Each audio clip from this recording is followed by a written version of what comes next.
3 दिन की छुट्टियों के बाद कल भारतीय स्टॉक मार्केट फिर से खुलेंगे और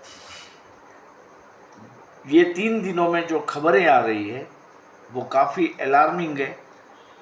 न्यूज़ फ्लो पे आपको वॉच रखना है, क्योंकि मैं ऐसा मानता हूँ कि मंडे को यानी 11 मार्च 2024 को स्टॉक मार्केट में एक बड़ी गिरावट आ सकती है। वो बड़ी गिरावट होगी, इसका एक कारण या तो सबसे बड़ा कारण ये है, नास्डेक या डाउ जोन्स या गिफ्ट निफ्टी की ये बात नहीं है, बात है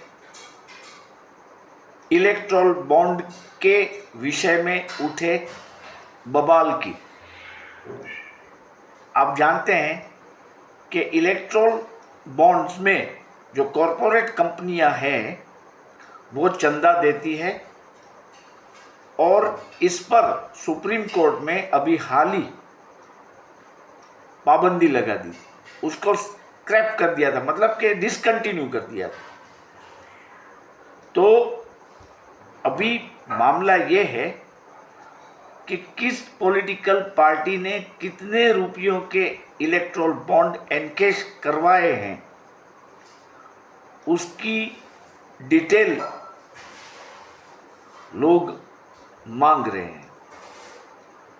और इस डिजिटल बैंकिंग के ज़माने में एसबीआई ये कहती है कि ये ईच बॉन्ड, मतलब एक बॉन्ड की ऐसी डिटेल कि किसने इसको एनकैश करवाया, वो देने के लिए काफ़ी वक्त चाहिए।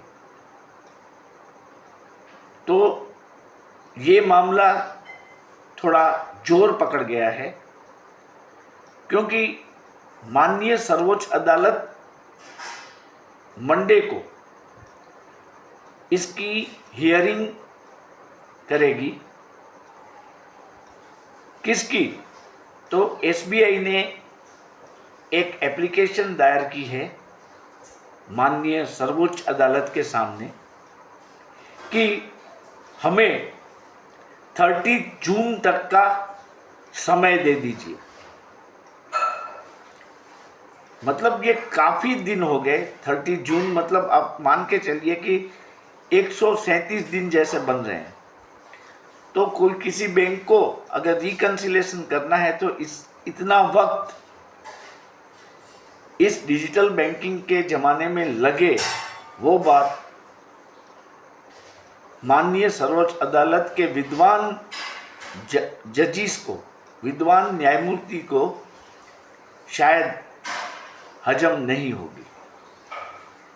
तो कल इस बात का हियरिंग है कि क्या एसबीआई को 30 जून 2024 तक ये सब डिटेल, ईच बॉन्ड किसने एनकैश करवाया, इसके रिलेटेड की डिटेल्स देने के लिए समय मर्यादा जो एसबीआई ने मांगी है वो दी जाए या नहीं। ज़्यादातर वैसे माननीय सुप्रीम कोर्ट के जजमेंट के बारे में या कोई रिमार्क के बारे में कुछ भी कहना वो उचित नहीं है, लेकिन अगर लॉजिक से कुछ बात करें तो ऐसा लगता है कि सुप्रीम कोर्ट जिस तरह से इलेक्ट्रल बॉन्ड को उसने रद्द कर दिया, तो लोग ऐसा मानते हैं कि ये समय मर्यादा शायद supreme court state bank of India को नहीं देगी। अगर नहीं देगी,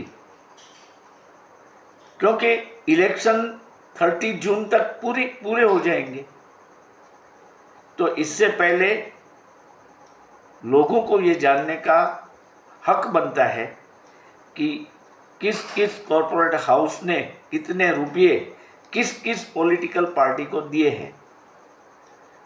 तो अगर ये बात सामने आ जाएगी और सुप्रीम कोर्ट, आदरणीय supreme court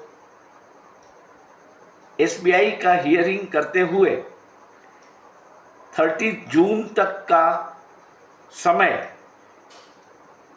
for providing details of each erectile bond कि किसने इसको एनकेश किया है, किस पॉलिटिकल पार्टी ने इसको एनकेश किया है, वो नहीं देगी तो कल मार्केट बहुत ज़्यादा गिर सकती है। और कुछ और भी ऐसे न्यूज़ फ्लो है जो कि बीजेपी का जो मैथमेटिक्स है, बीजेपी का जो प्रोजेक्शन है 400 सीट्स का, उसको काफ़ी हद तक कम कर सकती है। जैसे जब चुनाव इतने नज़दीक है, मान लो कि हम आ ही गए हैं चुनावी रास्ते पर, तब एक इलेक्शन कमिश्नर का इस्तीफा देना और इतने बड़े डेमोक्रेटिक कंट्री में जहाँ के 3 आयुक्त होते हैं, वहाँ अब एक ही रहा है जो कि चीफ इलेक्शन कमिश्नर जी है। उनके दोनों असिस्टेंट अभी नहीं है, एक फरवरी में रिटायर हो गए और एक ने इस्तीफा दे दिया। तो अभी बातें तो वहाँ तक चलती है कि शायद इलेक्शन को थोड़ा सा डिले किया जाए।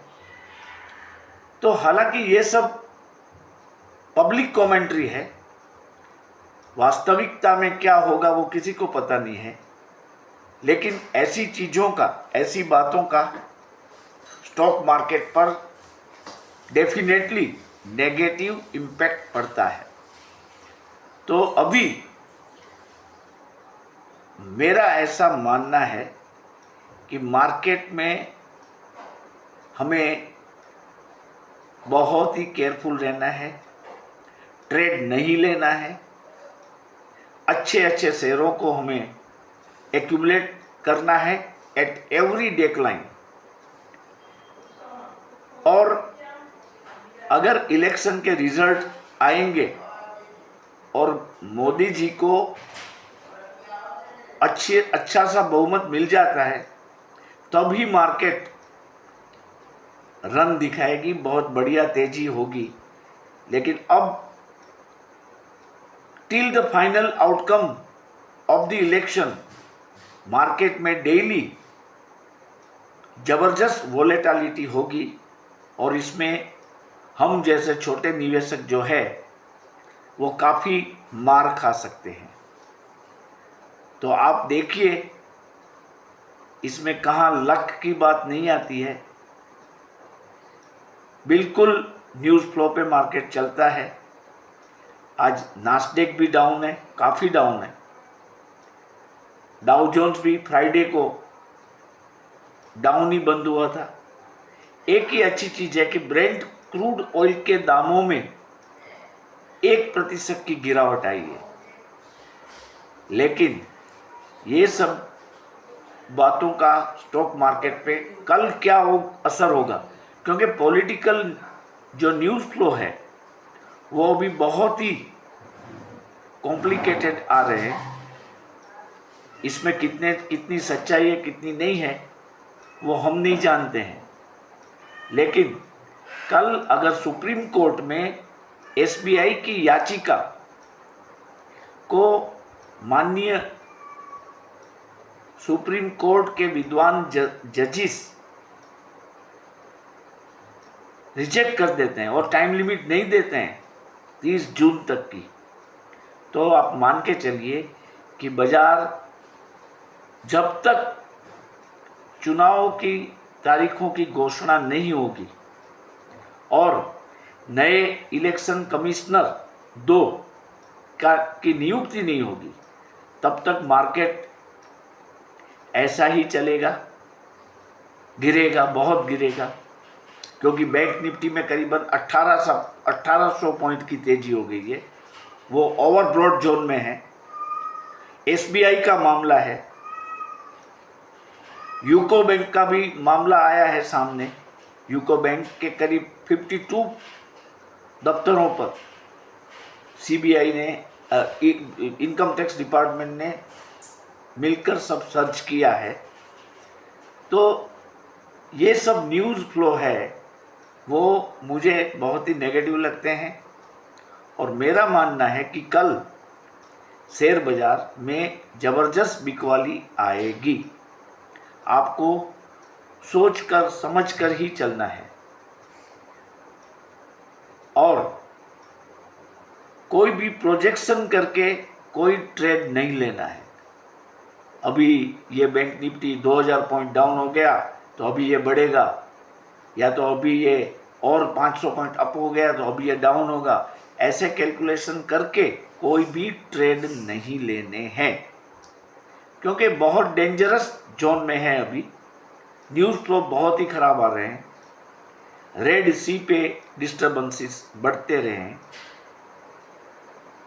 हाँ, रमजान का महीना शुरू होने वाला है, तो उसमें शायद रशिया यूक्रेन के वॉर और हमास के अटैक में कुछ नरमी आ जाए, लेकिन ये ऐसा मानना नहीं है कि युद्ध खत्म हो गया। तो मैं फिर से एक आपको रेड लाइन दिखाता हूँ कि मार्केट बहुत ही चौपी और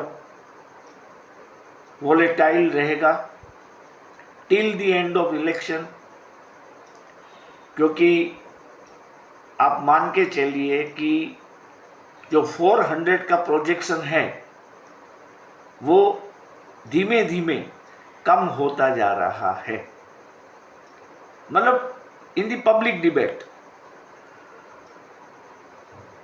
मोदी जी अगर जीतते हैं, जिसकी उम्मीद सबसे ज़्यादा है, तो कोई दिक्कत नहीं है। लेकिन ये सब तो काउंटिंग के दिन ही हमें पता चलेगा, तो तब तक प्रोजेक्शन करके कोई ट्रेड न ले। आप सब शेयर बाजार की इस ज़बरदस्त वोलेटिलिटी के बीच संभल कर रहें, ऐसी मैं प्रार्थना करता हूँ। और फिर से वही बात मुझे दोहरानी पड़ती है कि अगर आपने मेरी चैनल सब्सक्राइब नहीं की है तो काइंडली आप कर लीजिए, मेरे वीडियोस को लाइक करें, शेयर करें, ताकि मैं ऐसे इंफॉर्मेटिव वीडियोस आपके लिए पेश कर सकूं। अगर कल मॉर्निंग में कुछ न्यूज़ फ्लो आते हैं तो मैं आपको ज़रूर से एक वीडियो बना के अपलोड कर दूंगा। लेकिन आज के लिए तो बस यही बात है कि भाई बच के रहना है। इस न्यूज़ फ्लो कुछ भी पैनिक कुछ भी ना हो, मान लो कुछ भी ना हो, फिर भी पैनिक बटन ही काफ़ी है शेयर बाजार के लिए। और ऑपरेटर यही चाहते हैं, ऑपरेटर का यही मकसद है कि कोई पैनिक रीज़न मिल जाए, मार्केट को हम गिरा दे, रिटेलर सब माल बेच के खड़े रहे और हम फिर बाजार को ऊपर ले जाए। ओके, आप सबको शुभ रात्रि। और सभी मुस्लिम बिरादरों को, जो कि रमज़ान महीना इसका शुरू हो रहा है शायद 12 तारीख से, तो उनको मैं अभी से इस पवित्र रमज़ान मास की शुभेच्छा दे रहा हूँ।